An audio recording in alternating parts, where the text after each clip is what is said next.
The last time this happened, a lot of people became millionaires while everyone else laughed. What about this internet thing? Do you know anything about that? It's become a place where people are publishing information. Right. So everybody can have their own homepage, companies are there, the latest information. It's wild what's going on. It is the big new thing. When the internet first launched, most people ignored it. But the people who paid attention early, they built empires. Right now, artificial intelligence is following a very similar pattern and we're still in the early innings. That's why in this video, I want to show you why AI is bigger than most people realize, how it's quietly changing wealth, and how you can position yourself before the next wave. But to really understand the significance of this, you want to understand that history doesn't exactly repeat itself, but it does rhyme. In the 1990s, people said that the internet will never work. And in the year 2000, people even said that the internet might just be a passing fad. Well, that's clearly not true, because if there was no internet, there would be no random guy on YouTube. In the early 2000s, people said that nobody would actually enter their credit card information to buy things on the internet because it's too risky. Today, Sears is bankrupt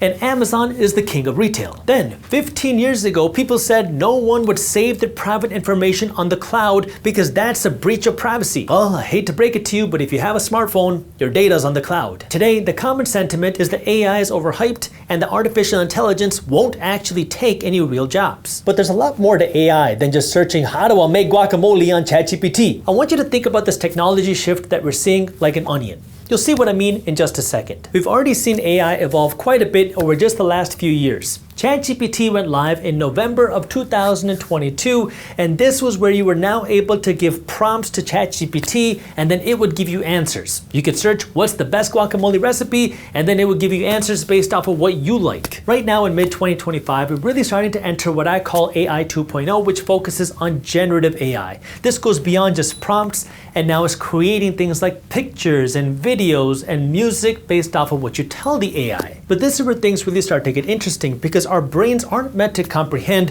what could be in the future, because number one, things are not only evolving, but they're evolving at a faster rate. But if you take a look at any of the major AI companies, none of them say that this is their goal or that this is their goal.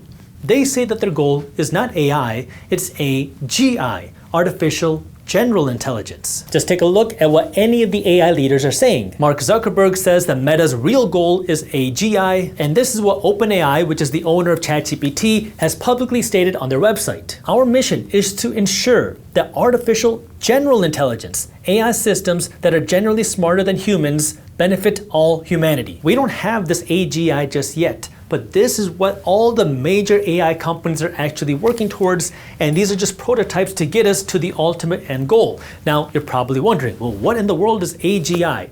So AI is to give you some sort of information. You can tell AI, how do I make a great guacamole recipe? And then it'll give you some prompts. AGI is actually doing that thing for you. You can tell AGI, hey, I want to create a guacamole business. Can you help me do that? Now, AGI will actually go out and they'll form the LLC for you. They'll go out and find real estate for you to rent. They'll even go out and hire you an executive assistant. So AGI is doing the work. AI is just telling you how to do the work. Now, a minute ago, I told you to think about this technology shift kind of like an onion. And the reason why is because this change in technology goes multi-layers deep, and many people think that the way that you can invest in AI is just by investing in the artificial intelligence companies, but it goes many layers deeper, and that's what I want to talk about today. And this is also why on August 12th, 2025, I'm hosting my biggest investor workshop of the year, where I'm going to be going over how you can find investment opportunities through this changing economy, through a Trump economy, through the tech changes, and through all the geopolitical changes that we're seeing right now. How do you find investment opportunities when there's a lot of craziness and crazy headlines in the news?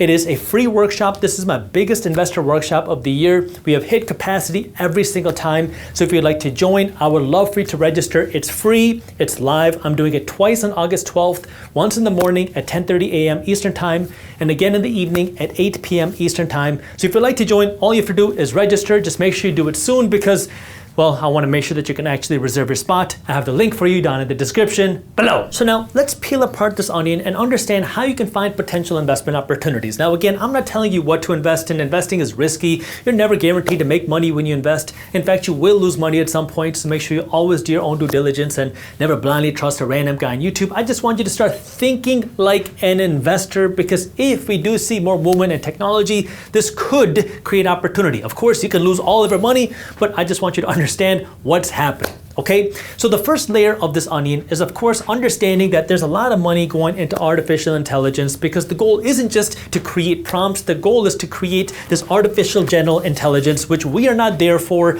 but maybe it will happen. That's what pretty much every major AI company is ultimately striving for. We'll see if and when that happens. But now let's take this one layer deeper, because in order to actually power this type of artificial intelligence, and especially the smarter artificial intelligence, we're going to need smarter computer chips to actually power all of the artificial intelligence. This brings us to layer 2, quantum computing. Now, my goal isn't to turn this into a super techie video, but think of it this way.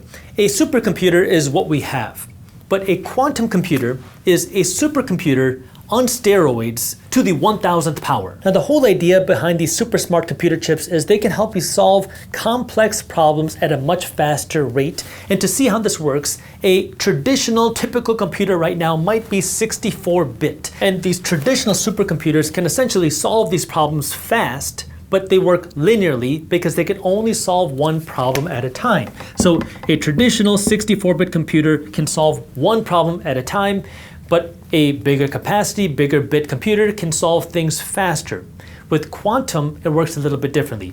If you had a 64-qubit computer, which doesn't exist, now this is not going to solve one problem at a time. This has the ability to solve 2 to the 64th problems all at the same time. That's 18.4 quintillion problems all at the exact same time. Now, this doesn't exist yet, but that means in theory, this type of quantum computer could solve what this computer would take years or decades or even centuries to do in a matter of seconds, which means that we should be able to see our technology evolve even faster if this layer 2 actually happens, which could amplify this. Now again, this is not here.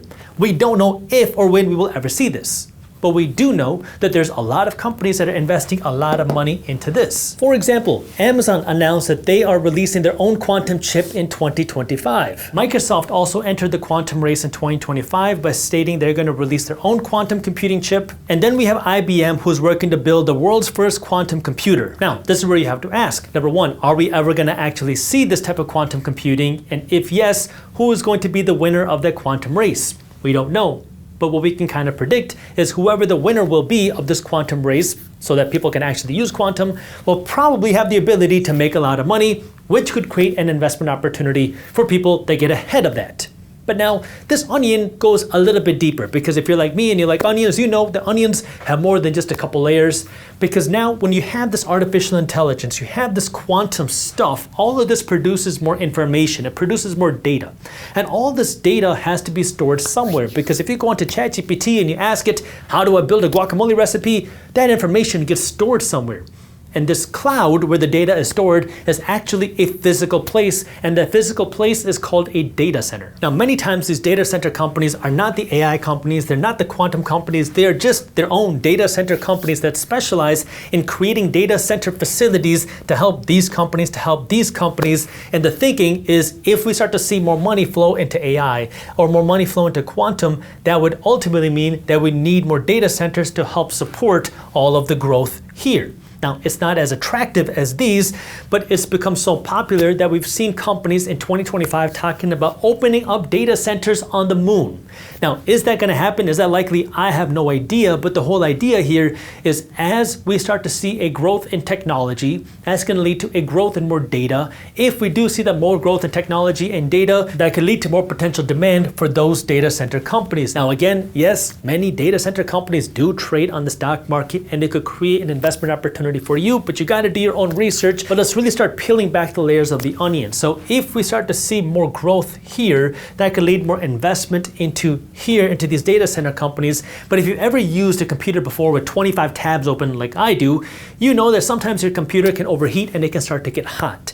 And when you are a company that specializes in protecting this data for this very sensitive company or information, you need to keep that data very cool. Temperature-wise, it has to stay cold in order for any of these businesses to be able to function. And this isn't just a basic put a fan in the room. There are specific technologies that have been created to keep these data centers cool, which could be another potential opportunity, which is another layer of the onion. There's an entire industry of people and engineers that have devoted their lives to figuring out how you can cool these data centers and do it in an energy efficient way.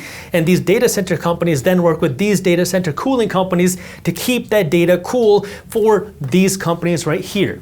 Now, this industry has also been booming. Why? Because if more money flows here, that could create more opportunity here, which can create more opportunity here. So sometimes you have to go a few layers deep in the onion to be able to find opportunities that a lot of people don't always hear about. And this is where you have to know your strategy as an investor. If you've been watching my videos, you know that I talk about different types of investing strategies and styles. And personal finance is personal because what's right for me may or may not be right for you. And for some people, for 98% of people, maybe 99% of people, investing in individual companies is not the way to go. For the majority of people, I talk about doing passive investing. And passive investing is where you're just investing your money in the S&P 500. You're just investing your money in the stock market because now you don't have to worry about doing the research. You don't have to listen to earnings calls. You don't have to pay attention to these shifts happening in the market. It's lower risk, less time, less work, and you're just trying to grow with the markets. And when markets go up, you see your investments go up. When markets crash, you see your investments go down. But we know over the long term that markets generally go up over time. But for some people, those that are more financially savvy, you might be more interested in being more of an active investor where you want to pay attention to what I call market shifts. You understand that there's more work and also more risk for more potential opportunity. Maybe you like paying attention to where money is moving. You want to know where the opportunities are going before it hits CNBC, before it hits the headlines. Now, again, this is more work, more time, more energy, more focus. But it can also create much bigger opportunities for those of you that are actually interested in this type of work. But you can also be wrong. I mean, we could see an executive order that completely destroys one of these layers. We could see executive orders that really benefit one of these layers. Or you could see a industry, one of these layers, do very good, but a company go bankrupt. Why? Because you could see a lot of money go here, but a CEO could run the company to the ground. They might manage their cash very poorly. They might not be innovative. They might not be a competitive company. So even though there's more money flowing to one of these industries, a company that you invest in could go bankrupt and you lose everything. And that's why you have to understand the risks as an investor. When you start to be more of an active investor, you can lose everything. But you also have the potential to earn more money. And you have to know the game that you want to play because investing is risky. You've heard me say this a million times. Don't blindly trust what a random guy on YouTube says. Don't blindly trust what a random research report says. Do what's right for you and do the research. But if you are interested in being an active investor, this is where your research can become infinitely more valuable because now you can start to stay ahead of what's happening on the mainstream headlines, and that's what can potentially create an investment opportunity for you depending on if it fits your investment portfolio or not. And that's what I'm going to be going over on August 12th on my free investor workshop, where I'll be going over how you can find investment opportunities where money is quietly moving in this economy in 2025. So if you're interested in joining me, I would love for you to be there. Again, it's live. I'm doing it twice on August 12th, and I have that link for you down in the description. But the key is you have to know what is your investing strategy and what is the right game for you, because if you just blindly follow somebody else's strategy, chances are you're not going to win. You have to know what is the game that you want to play and be willing to accept the risk as an investor as well, based off of what you're willing to do. President Trump signed the One Big Beautiful Bill Act into law. This big bill will bring some big changes to our economy, starting with some big tax breaks to big funding for certain things like more deportations. And the reason why you want to pay attention to this bill is because it goes into effect retroactively. It goes into effect January 1, 2025.